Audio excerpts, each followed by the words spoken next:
ती म्हणजे मैत्रीच्या संदर्भातली एक भडगावला एक गुन्हा दाखल झाला आणि एजंट लोकांवर गुन्हा त्या काही इन्व्हेस्टर लोकांनी केला। मी इन्व्हेस्टर लोकांची बाजू समजू शकतो, पण कदाचित मला अभिमानाने सांगावं असं वाटतं की माझं काही कोणी इन्व्हेस्ट केलेली नाही मैत्रीमध्ये, परंतु या राज्यातले 89 लाख गरीब माणसांनी गुंतवणूक केलेली आणि यांना कुठेतरी न्याय मिळावा म्हणून मी मागच्या 6 महिन्यापासून या राज्याचे गृह राज्यमंत्री यांच्या समोर मी सातत्याने लढतोय, त्यांच्या समवेत मिटिंगा घेतोय आणि आता आपण त्याही मैत्रीच्या प्रकरणामध्ये मला असं वाटतं की अंतिम टप्प्यात आलेलो, कारण तो मोठा विषय आहे। तो विषय एवढा छोटा नाही। एकतर मैत्री कंपनी एक,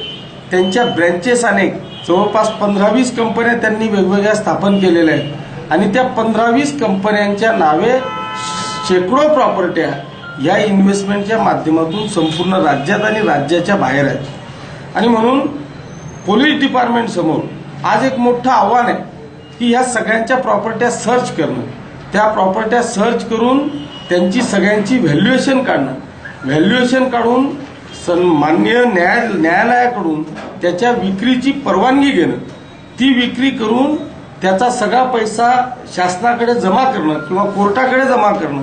आणि तो पैसा जमा झाल्यानंतर या राज्यातले जे काही 89 लाख इन्व्हेस्टर आहेत या प्रत्येकाच्या अकाउंटवर एक ना एक नया पैसा त्या ठिकाणी जमा करणं ही त्यांची जबाबदारी आहे। ती जबाबदारी शासनाने, डिपार्टमेंटनी आणि आम्ही स्वीकारलेली आहे आणि म्हणून याला पुन्हा कुठला तरी फाटा फुटू नये म्हणून काल एक दुर्दैवाने भडगाव तालुक्यात काही एजंट लोकांवर इन्व्हेस्टर लोकांनी गुन्हा दाखल केला। खरं म्हणजे याच्यात थोडासा वेगळा कोणीतरी आपल्याच तालुक्यातला एक विध्वंसक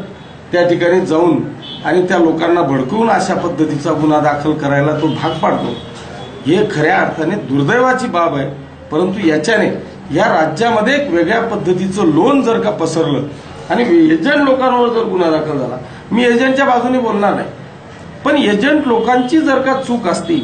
म्हणजे एखाद्या वेळेस मी इन्व्हेस्टर आहे, तुम्ही एजंट आहे, मी तुमच्याकडे 100 रुपये जमा केले आणि तुम्ही ते 100 रुपये मैत्रीमध्ये जमा न करता तुमच्या खिशात घातले तर तुम्ही नक्की दोषी आहे। परंतु या सगळ्या लोकांनी तुमच्याकडून घेतलेला पैसा मैत्रीमध्ये जमा केला, त्यांनी ती पावती उचलून तुमच्याकडे दिली, असं असताना आपण गुन्हा दाखल करून हे लोन जर का महाराष्ट्रावर पसरलं आणि असे गुन्हे जर का दाखल झाले तर उद्या जे आपण 70% तुमचं कामगिरी नेलेली आहे, 30% फक्त बाकी आहे, उद्या ते पैसे तुमच्या खात्यावर परत टाकत असताना जर या सगळ्या अडचणी निर्माण झाल्या तर जो गुन्हा दाखल करतोय त्याला ज्या सगळ्या अडचणी निर्माण होणार आहेत। म्हणून माझी आपल्या माध्यमातून त्या सगळ्या इन्व्हेस्टर लोकांना अजूनही आव्हान आहे, अजूनही हात जोडून विनंती आहे की आपण आता अंतिम टप्प्यात आलेलो आहोत, तुमचा एक एक पैसा त्या ठिकाणी मिळेल अशी परिस्थिती आपण आज निर्माण केलेली आहे। याच्यात आता कुठेतरी फाटा न फोडता आपण प्रामाणिकपणे आरामात ज्या पद्धतीने आज वर्षभर आपण काढलं त्याच पद्धतीने आपण संयम बाळगावा, 100% आपला पैसा आपल्यापर्यंत पोहोचेल याची ग्वाही शासनाच्या वतीने मी ह्या तालुक्याचा आमदार म्हणून आपल्या सगळ्यांना देतो। फक्त आपण वेट अँड वॉच, आपण थोडीशी वाट पाहण्याची आवश्यकता आहे, ती पाहावी ही आग्रहाची विनंती।